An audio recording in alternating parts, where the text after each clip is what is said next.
Yeah, we do have to It remember. was popular for not the best reasons, though. I know one reason. Yeah, like it was popular because like it it flirted with a lot of taboo stuff that young kids were sort of like sheltered from, and the vulgarity and stuff. And it's a lot of mentality that I don't think really flies today, especially within certain media. Like it's the same as certain movies that were popular back then. If you were to redo them now, like and subtract the thing that would not resonate with today's audiences, there's nothing left in the movie. Like, and I think the same thing goes with Duke. Is that there was the thing that was minus some of the other stuff that was there. There was like some neat little environmental puzzles and stuff like that. But for the most part, though, a lot of those were already being explored by other games. So Yeah. it was the style in which it's delivered, but it was very crass and rude and vulgar. Um, I think if they did that, they would have to do it, but they'd have to approach the vulgarity and that crass nature differently, um, like the way that oh, um, like the Saints Row series does it. You know, theirs is kind of on the same page in regards to that, but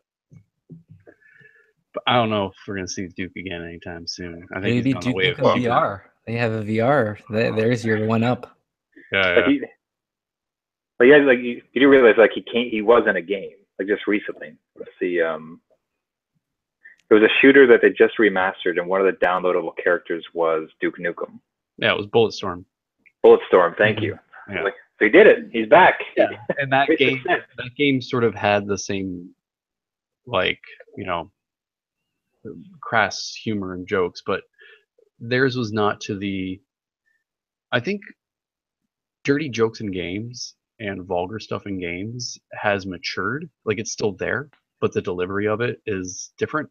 And I think that's Mhm. where like the last Duke Nukem game fell flat is that it didn't evolve with the rest of the dirty joke games.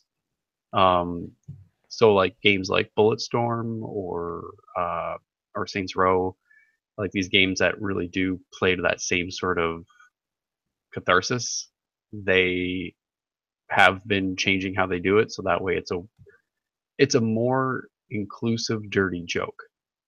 It's not just all the one side. It's dirty jokes everybody can love, and I don't think Duke got the memo. And he's that uncle that shows up and uses words that nobody's used for like 15 years, and it's like, oh, Uncle Stan, you can't say that, man. Like we don't do that anymore. So Hey, I want to keep rolling with this 1 second. Welcome to New Dad Gaming, a show about fatherhood, gaming, and new fathers figuring out their gaming lives. My name is Trevor, and I have a 2-year-old and another on the way. uh, my name's Gavin. I have a 1.5-year-old. And I'm Jeff. I have a 6-year-old and a 4-year-old. Okay, get that garbage out of the way. There you So, go. so I want to. So let me pitch this. And like, could they? Did you ever play Conker's Bad Fur Day? Yeah, that was another one of those like dirty joke games. And 20, it had some 20 fun years Could ago. you parts. see? Yeah, I never played it, but could you see that one being remade? uh, maybe. Yeah, that But could be didn't they? fun. What one are they remaking now that they just? Oh, Banjo Kazooie, wasn't it? Crash No, there was Bandicoot. a Crash yes, Bandicoot got a this new Crash release. Bandicoot. Oh, okay. Banjo Kazooie, they just the same core team kind of relaunched a new game On the called ukulele. Kazoo Laylee, something like that. Doesn't Right. quite count. So No. so how would you guys feel like so your kid comes home with today's equivalent of Conker's Bad Fur Day or um, Duke Nukem? And I think the reason we played those games is because like parents didn't understand like what exactly the content was of it. But now you dads are in the know of these games. Like, what would you do if your kid comes home with it? Is it just flat barring it? Is it just don't tell your mother? Like, what would you? Um, Yeah. well, I think like we would understand the rating systems of the media. It'd be like it's the same as like if you know if I came home when I was like 8 with like a VHS copy of Chopping Mall, my parents would be like, "Yeah, maybe we're not going to watch that tonight." you know, but I think like back then the media was so new they didn't quite, and even then like my parents knew about Duke and they knew about it and they were like, yeah, no, maybe not.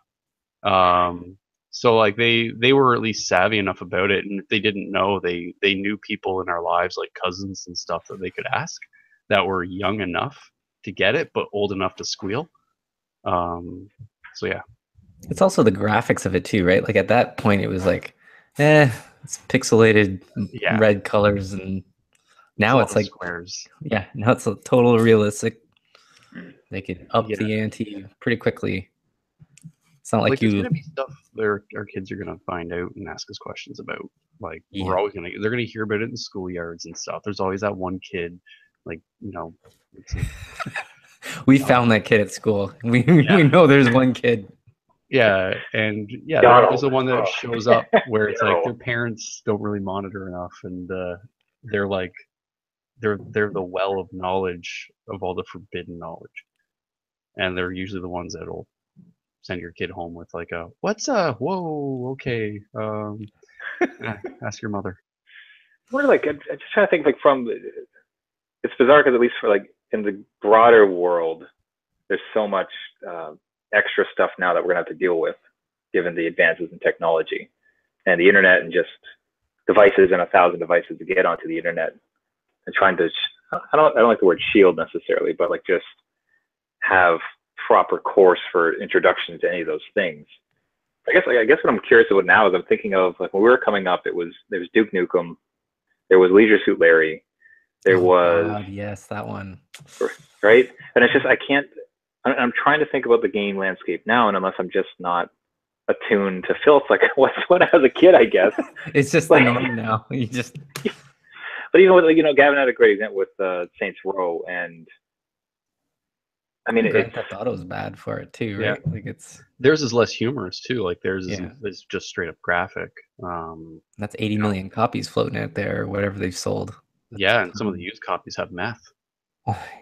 Oh yeah, you guys catch that article today? Mhm. I did not. Yeah. Somebody bought their 11-year-old son a copy of Grand Theft Auto 5, and he was upset that there was meth in the copy of Grand Theft Auto 5 that he bought for his 11-year-old son, and It's a starter pack. nobody mentioned like, wait a second, you bought a very hard 18 plus game for your kid, and then like you're shocked that there's a mature illicit substance in this thing that's about illicit substances. It's like Yeah, look, I want my kid taking drugs in games, not in real life. Damn it! Come on, exactly. Come I'm a on, good like, man. yeah. It's like what's this heroin doing in my drug simulator box? Like this makes sense. So, One hell but of a yeah, I promotion. don't know. I think like the idea of the landscape changing and stuff. It's the same as it always has been. Like even like generations ago with print material, like you had the comics code that had to kick into gear. Before that, it was a wild west. Anything was fair game when it came to comics publishing and what they could get away with. And then the comics code had to get implemented and like, knock all that stuff back. But like Tales from the Crypt and all that stuff they were doing some really crazy I stuff. love that show. Yeah, the comic it It's was so based good. on, like that was terrifying and gory and just taboo as all get out, and kids were eating it up. Yeah. And then a lot of very more Puritan ideals kicked in, and a big censorship wave hit comic books, and that's when we sort of got the superheroes to come out. I think the same sort of thing happened with video games. Like when they were first coming out, there wasn't much of an ESRB, and then now there is. So when something is new, there's that moment of like, we don't know really how to tag these things in regards to what is in them, and then they figure it out. So just like back, when your parents used to sneak copies of Tales from the Crypt or Robert Crumb comics home, like there was like that same sort of vibe. It's like, what are my kids coming home with now? And it's like you have a talk with them, and you know, I think it's all just about trust with your kid too. Have an open dialogue and be like, okay, well, I trust you not to go exploring without me. You know, stick to the paths we know. It's the same rules as if you went outside with your friends. You can go to the Dangerous to store. go alone. Dangerous to go alone. Exactly. I just like now that in this conversation, right? So I talked about how our parents, to a certain extent, didn't know either through the rating system or either through what the media was, what was the illicit stuff or what was like kind of what we were hiding and playing to see stuff. And now, and when, and then out loud I say, it's like, oh, there doesn't seem to be as much nowadays. Now, is that true? Or maybe I just have no clue and it's like rampant. You've got and it's going to arrive. Yeah, probably. No, because like more. if you look at some of the back corners of Steam, you will see that those things are alive and well, and some of them are even more so. Genital jousting, that game. Yeah, that is there's amazing. a lot of like crazy, like there's a lot of dating sims on Steam, and a lot of other stuff on Steam in regards to relationships. Yeah, I think in the new release stuff, there's like a porn studio tycoon game that just it's like because I've been in the recent How do you know, Gavin? How do you know? self promotion. I just launched another game last about a week or so ago.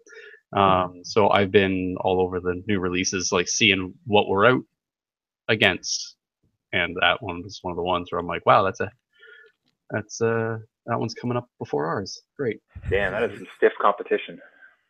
Oh, dad joke. And he's back.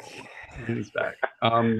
So yeah, there is a lot of stuff, especially with Steam. Like we don't see it as much with consoles because consoles are harder to publish that sort of stuff on. PC games are a little bit easier for that. Like that, the Wild West still exists a little bit when it comes to PC gaming, as opposed to consoles where it's a little bit more manicured and groomed and vetted, and really have to. A lot of oversight before it gets out. Where sometimes with PC release, not as much oversight, or if there's oversight, it's less, you know, less filtered. You know, there's like a local Toronto indie developer. They released a game. It was a dating relationship sim. Won awards for narrative design. Like it was good, but it's very mature and it's for mature audiences. So it's all about just read those ratings, folks. You know? And when in doubt, go Nintendo, because Nintendo is pretty clean. Like that's one of the ones where it's like everything that hits Nintendo is like good. It's fine. Except actually, the Wii. House of the Dead Overkill. That was one that was just pure vulgarity and jokes and shooting zombie clowns, bloods and guts and everything. Like there was some pretty mature games. Or No More Heroes. Yeah, I think that one maybe Bayonetta as well. I think was coming out to one of them. They were on. That was on the Wii, and there was literally like some pretty crass jokes in that one too. They were like jokes. A handful, right? Like there's not Nintendo's, and they have the parental controls too, which I have gone on about before, and they are awesome. Yeah, it's because you can lock it down. Like, it's just educating yourself and your kids, but also like having that system in place to know, having that the gatekeeper, whether it be Nintendo as a system or whatnot. Like I think I would be more comfortable, as you said, like let them have at the Nintendo system, but when it comes to PC gaming, maybe a little bit of hand-holding might not hurt. Yeah, like, don't give them the keys to Steam. Yeah, the dark alley of Steam. So the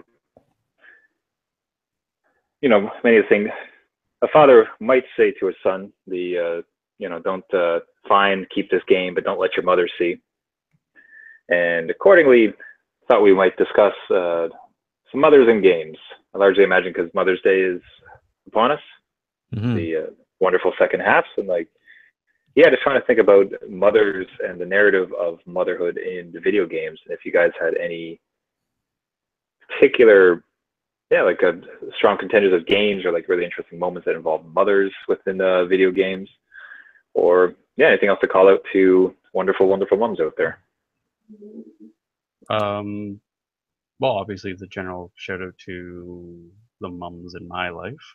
Um, I, but they hear that from me already. So, as far as mums in games, the only real one that comes to mind immediately, Silent Hill. Oh yeah, I didn't think of that one. In that game, you are a mother looking for your lost daughter in a creepy town. But that's really one of the only times I can, in like immediate memory, think of playing as a protagonist who is a mother. It's interesting because yeah, because like the dad looking for the kid Mhm. or protecting the kid, like that's geez, like you could probably rifle off like 10 games that have Yeah. that, but being oh, that's interesting. I wonder if it's because like the mother to child relationship is almost more sacred in some seen as more sacred as opposed to the father as a classic protector. I'm curious why that, or if it's just like the usual, teenager focus group stuff where they don't want to play as girls, I think it's or they mostly don't that. think. It's not even the focus group thing. It's just who they're marketing to. You're marketing to a lot of boys, so playing as a maternal figure is a hard sell. Unless Which is too Tomb Raider bad was because, like, pregnant. hey, yeah, Unless Lara Croft had a kid somewhere. So yeah, unless she's got a little one running around. But yeah, that's sort of because honestly, like, what's more protective than like a mama bear? Like, that whole archetype. Like mums are extremely protective of their offspring, especially in nature. So yeah, it's kind of odd to think, like, especially even if you look at some of the other maternal archetypes in protective roles, like you look at Ripley in Aliens, and like her sort of unofficially adopting Newt and how she became a protector for her, and that whole that end fight, and it's just like you get away from my cub. Um, like it's an intriguing exploration, but I think it's one that hasn't really been tapped into as much. And I think maybe it could just be to who they're trying to sell the games to. But hopefully now that we're seeing a more active, not just like more women playing, but just the fact that it's like, hey, yeah, everybody likes playing everything. It doesn't matter as long as it's good. Like Horizon Zero Dawn and Tomb Raider, so good, like Horizon Zero Dawn. yeah, or even recently Prey, like that one you can choose male or female. And they did a clever thing with the name because it's the name's Morgan, so it's Nice. it being kind of a gender neutral name. They didn't have to re-record all the voiceover work, so that was nice. I guess that's so, I mean, to that like that makes me think of Fallout 4 because in fact, of course, you choose your protagonist. It's either Yeah, the male or female, and if you're and actually in female, then that you one are I chose female, so that Fallout 4 is the other game I guess that I played as a mother, um, you know, uh, in a role of trying to protect or find their offspring. Um, but that was due to choice. It wasn't due to just full out writing, but because that's how the game was designed. RPGs are designed for choice, so at least that exists. right. Yeah, I'm trying to think of any other ones like in Mass Effect or stuff, but I don't think Well, Mass Effect had much Or of if that. you play Fallout 4 like I do, you never find your kid. You just you're still out there. I will the say Witcher 3, my go-to. Yennefer in there is kind of like the adopted mother to Ciri, the one you're kind of trying to find as the father figure, but she's pretty badass, and kind of protects her, like, well, I guess Yeah. daughter as like this ultimate kind of woman scorn kind of thing go against the world. She can blow up everything. So it was kind of neat to see that too, because you kind of wanted to play her in the role too and wield those awesome powers. But a lot of the times I found games where the mom would just be a device to set the other characters in motion. So a lot of them would basically be dead, dying, or have died, and that kind of sets the motion of the story. Like I'm thinking, like Nino Kuni, which is an awesome game. His mom dies at the beginning, so it's not really a spoiler if you haven't played it. But that kind of sets him on his journey. I'm even like Mother Brain in Metroid. That was another one. Like that's kind of a like nice. evil controller of all the things that to get you. And then Genova in Final Fantasy VII, where it that's what I was going to mention. Damn. Yeah, used as a device, right? Like it's all these plot The Final Fantasy devices. one was especially weird though, because it wasn't just it didn't just happen and then everything out there. This felt like there was a constant extreme and like the constant calling out to mother or our mother, and especially if you follow any of the other lore, like with the Final Fantasy movies that had come out afterwards, especially the Advent Children. Mm-hmm. I don't know if you guys had ever seen that one, but like the entire time it's just three other basically Sephiroth juniors saying like, "Don't hurt our mother, our mother, our mother," and just the way in the game and in that movie, the way they constantly bring it up is almost unsettling, where it's like that strained, sad relationship between it. So yeah, no, I think Final Fantasy VII for me was always the one of the big ones. Actually, I mean, man, Final Fantasy 10 was it 9? 9, Final Fantasy 9, because I think the mother there is overtaken by evil, and in fact she's trying to like extract Eidion's from the kid, so that the mother actually is like an adversary that you're fighting against the entire time. Ends up being, overtaken by evil, and by the end of it, you realize that, but still. Yeah, that kind of reminds me of Undertale.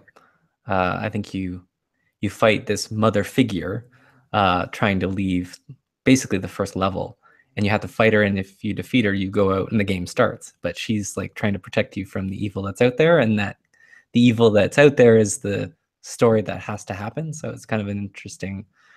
She's pleading you like, don't go, and you have to fight her to get over that kind of narrative hump into the next. Oof, sounds kind of heart wrenching. Like the mother's saying, like "Don't go." And it's not like you slaughter her or anything, but it's more like, okay, well, you're strong enough to go, so bye, I guess.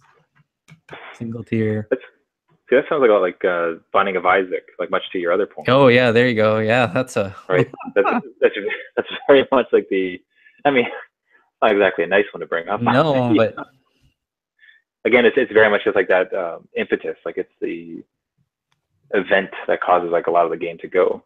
Yeah. Which, in that case, shoves a kid into a basement, which is. But Last of Us, like the moms died in that one. Which one? Last of Us. So the mother died during childbirth, and you're kind of set in motion as protective father, right? So there's a hard list to come up with that you actually play as that role, or it's more positive. I think Dead Rising. Maybe the second one. I think like you're always the father, and I think the second one there's like a daughter, and I think much the same thing. Like the mother had died. Mm. Yeah, kind of like. If we come up with like a much happier list, like a lot of these are kind of showing. Yeah, it'd be nice to just see art. There's a void there, and I think there's a lot of opportunity to explore aspects of that relationship just as much as I think also we haven't really seen a lot of parental protagonists in games. That's a relatively new thing as well.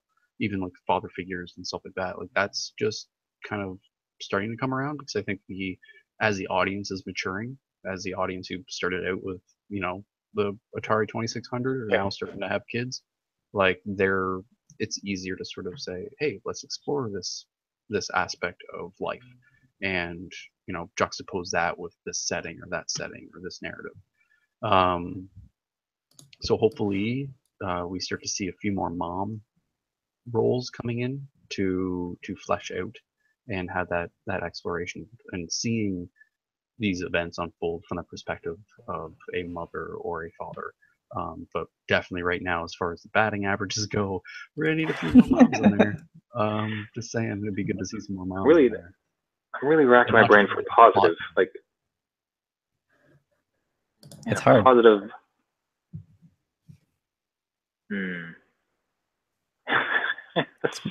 Silence is telling. Man, like that's like. That's the issue too. Is that I think it just goes back to also with women in video games and finding strong female roles that aren't hypersexualized, because it's hard to have that, and then also maternal qualities. It's like a double. Yeah, it's like you can't have something be cartoonishly hypersexualized. Bayonetta. And then that also combined with like, not saying that those things are exclusive, but it's a hard sell to have them combined in the same space. I'm not saying that they can't exist together, but in video games, it's really hard to have those things. Like, it'd be really weird to have like Bayonetta in a like a guiding parental role through the course of the game. Like, maybe if the kid is used as a plot device as like a goal or a motivation for the character, yeah, but you wouldn't have like the whole Joel Ellie relationship in Bayonetta because it's so bizarre. But we don't really have a lot of female Joel type characters. We're starting to get them. Like, we're starting to see it with like Horizon and Tomb Raider. A lot of bows. I don't think. Anyways, It is. It's true. hope it is. It is. So I guess maybe Lara Croft needs to maybe have a little one. But no, it's intriguing. I'd like to see more of it, but I'd like to see a lot more exploration in regards to female protagonists in general. But I also like to see more protagonists who are parents as well, because I think Yeah. that's a fun thing to explore, especially now that I'm a parent. It resonates with me more. Playing Last of Us as a dad had a completely different vibe than had I played it before I was a dad. And yeah, even while I was playing Fallout, being a husband of the mother of my child, seeing their relationship, and then when I decided who I want to play Fallout as, like, oh, it'd be kind of cool to explore it as a mother-daughter, and went that route instead, rather than just knee-jerk like, well, I'm dude, so I do dude, and yeah, but yeah, it'd be good to see more of it, because at the end of the day, like, you can read a book told from the perspective of a man or a woman. It doesn't matter. You're in their shoes. You're exploring the world through their eyes. It doesn't have to be your eyes. That's the whole point of why you're doing this thing. Yeah. Is you're experiencing life through the eyes of someone else. So let that if that person's even further away from who you are in real life, fine, all the better. Like, it's just, I have zero connection with any of the three protagonists from Grand Theft Auto. I think that's probably also why I'm not in jail. So, you don't always have to relate to enjoy that exploration. The moms in that game are not very No, flattering either. no, in no way. Michael's wife. I don't know. Yeah, she was. Yeah. Man, I'm honestly just trying to rack my brain for a That's why I went nice with Silent example. Hill. I went with Silent Hill. Yeah. It's like there's a heroic character trying to do her Yeah. best with the daughter. That's really the only one I could think of in regards to it being a harrowing journey of a mother. And yeah, so that's It's that. a hard Yes. one. I guess Yeah. actually Alien Isolation, come to think, 'cause I was thinking back to Ripley. Alien Isolation, you play as the daughter, but your motivation is finding out what happened to your mother. So like, it wasn't a matter of like, oh, the mom's dead, because the mom wasn't, she's just lost in space. But it's exploring that sort of their relationship, but you're exploring it from the daughter's perspective. But you still have that sense of that bond between, a daughter trying to find a mother she never really knew because she left her so young. But knowing that there's something out there drawing her out there. But yeah.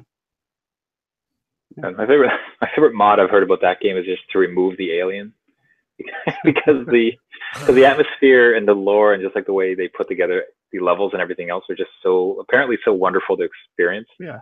A lot of people almost found the alien like a inconvenience, like, oh, I just want to read this stuff. Like, this is really fascinating. I don't want to deal with this thing. Yeah. I played this mod that just removes it. Yeah. I don't want to play with the alien. No. Just turn it into it's like a little, museum. Yeah. as Or maybe opposed the to a alien gives you haunted hugs instead of kills. This comes up on a Comes hug. up, gives you a big sloppy raspberry and runs away. Takes you on a tour. Wet Willy, Wet Willy. So Jen's actually so kind of to reverse things. Want to give a quick summary of any of the games you did manage to play during the week, and then we can wrap things up. For me, Jeff, go ahead. yeah, for me it was Dirt Rally VR all week. Oh yeah, VR. That I is the remember such a thing. most amazing VR add-on that changes the gameplay entirely. Because the way that I don't know if you've played any of the Dirt games, but Dirt Rally specifically, you have the co-driver, and they've actually recorded him in one of those D boxes, so it shakes when you go over like rocky ground within the course, and it kind of goes in and out of smooth talking in your ear to he's really going over a bumpy road, and then you're feeling in VR all the crests and the slopes and the down and climbing Pikes Peak, which is a huge mountain in a 500 horsepower rally car, is just insane. And they've definitely made shortcuts. Like if you look outside your car, like the back end doesn't exist. So like you have to be in your car, but all the mirrors work. The co-driver is there animated. Your feet are animated.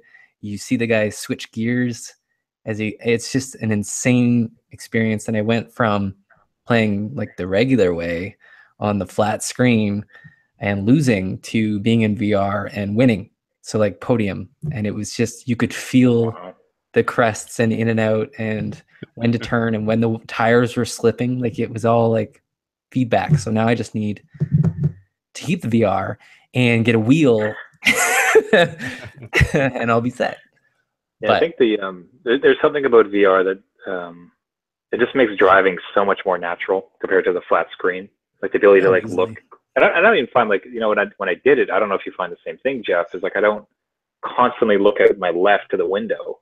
Like I find that I'm very much still kind of looking ahead. Yeah. But yet that slight ability to kind of like move your eyes or see things is so much more natural than like a flat screen. What really screwed me up, just quickly, in Dirt Rally, you can drive obviously Japanese cars or a British car, which drive on the other side. That almost made me sick because it's just the way the motion is happening. It's like, whoa, I am not used to doing this, especially at this speed. And my brain had to get around it a little bit, but that was kind of jarring. But it was interesting. It was just a completely different experience of what the game would be without it. So that was my week. It was Dirt Rally VR. Nice. Highly recommend. Yeah. Gavin, yourself? I'm working my way through Uncharted 4. Also finished off Titanfall. Played the Prey demo, which was a lot of fun. I'm definitely curious about looking at getting the whole game. But that I might wait a little bit because I just don't. It'll just sit on my shelf, so might as well sit on the shelf at the store. What else? Song of the Deep. I've been playing a bit of that on PC. Yeah. That's been quite enjoyable. A little bit of a Metroidvania feel to it. Trying to think if there was anything else that. Yeah, that's about it. Take a moment though and self-promote. Like, tell us about the. I've seen a bunch. I've also been playing this little game called Shoot Shoot Mega Pack. It's out now for Steam. That sounds amazing. It's really fun. It's where can I find this game? You can find it on Steam. It's also available in the Humble Store and itch. So yeah, the game is basically a local multiplayer game. So it's you and some friends hanging out, up to 4 players, and the whole idea is it's a nice mixed bag of different rules and environments and ways of interacting with one another. But the main core thing is your little tiny triangular spaceships. You're flying around and you're shooting at each other. There's all sorts of other things you can throw into the mix to kind of switch it up. Endless combinations. You can unlock the ability to create custom games. So if you and your friends really like a certain combination of rules, you can save those as a custom game. There's also a party mode, which cycles through all your custom games along with the preset games. And then there's also a chaos mode, which just jumbles together a bunch of random rules, and you've got to figure out what on earth is going on. So far it's been getting really solid reviews, very, very positive feedback. Anybody who's gotten a hold of it has been enjoying it.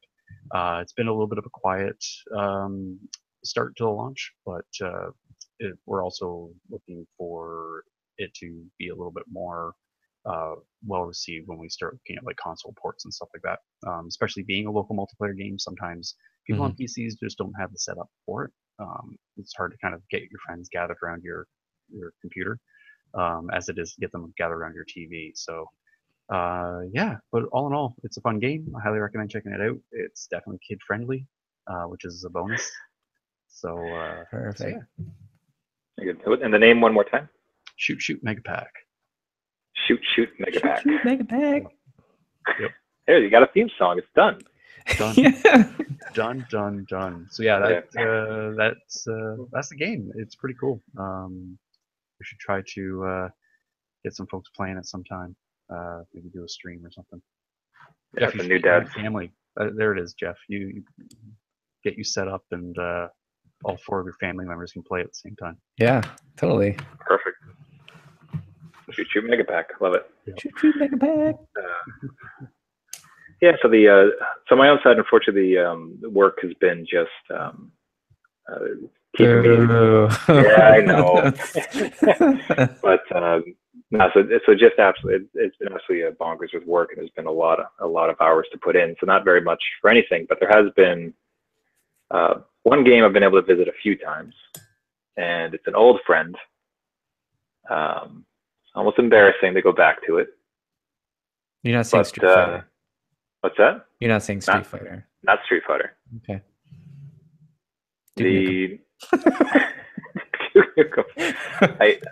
I actually played a couple rounds of Hearthstone. Oh, you're back there, eh?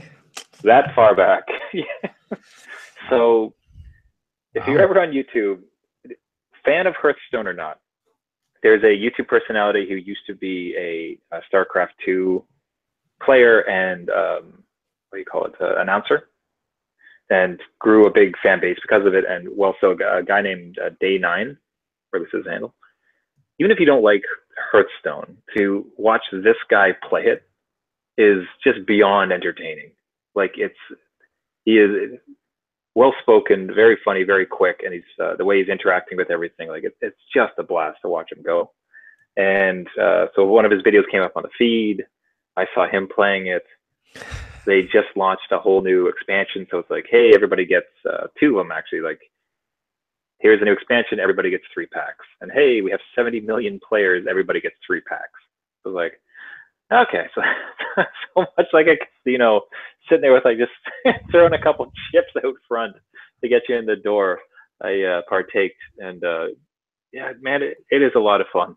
Like I kind of forgotten about it, and especially just the it has the same kind of dad problem, because like it's online and you're competing against somebody. So if you get called out for a dad situation, like you just have to forfeit, you have to lose. Yeah. But it's like a game is like 8 minutes, and like you just get to like it triggers a bunch of like thinking in your brain about strategy and how to do it, and you're in. The design and animations, everything is so fun. 8 minutes in and out, and then like maybe just do 1 match, maybe do 2, and then you're done. But between all of that, like yeah, I don't know how long this fascination with it will commence. We'll find out. Oh, looks like I'm dropping my Street Fighter ladder and going back to it. So, going back to your old addiction. I get it. At least in some ways, this one else feels better, because it's at least it's more of a thinking than it is reactionary, which reactionaries feel like a bit of a young man's game, or a lot more dedication than I'm willing to. This one's kind of like some just basic strategy. Yeah, it's like the video game form of playing checkers at the park. Yeah. There we go. Much better. Yeah. As opposed to a pull-up competition. So, anyway, so that has been about it. So we'll work for foreseeable future. It does look to be quite stacked, but kind of see what new stuff comes out. Shoot Mega Pack, I heard, is fantastic, so I'm probably going to buy that. It's really good. It really, really is good. Yeah. I think we should probably do a new dad stream at some point. And that's the end of it. That's the last we talk to one another. Yeah. Well, everybody, this has been New Dad Gaming. Thank you so much for listening. If you'd like to get a hold of us, you can find us on our website at newdadgaming.com. We'd love to hear from you about show suggestions, questions, anything else you'd like to do.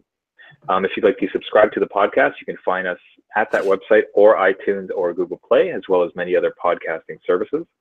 We do this episode weekly. Would love a like, a subscribe, and to send it around to new dads who game. So until next week, thank you so much. My name is Trevor, and I have a 2-year-old and another on the way. My name's Gavin. I have a 1.5-year-old. And I'm Jeff. I have a 6-year-old and a 4-year-old. I didn't really address it at the top, but technically he's not 2 until the end of the month. But I'm just like, yeah, you're 2. You're 2 now. You're 2. So no birthday party yet, but it's like he's like T minus like 20 days. So forget it. I'm just saying. I don't want to say 1.5 anymore. 2. I think you crossed the threshold. You're fine. Great guys. See you next week. See you. Bye. Shoot, make a pack. Shoot, make a pack. It better start like that. There better be a title screen audio or something. We're That's gonna something. have to do that now. Like, Jeff's gonna have to get hired for our marketing team. Voiceover, residual. Don't pay him. invoices. You already did it. You gave it to you for free. There we go. Yeah, we'll just isolate it. Clip. Oh, don't even isolate it. I have it super sharpened. Ads going in the background.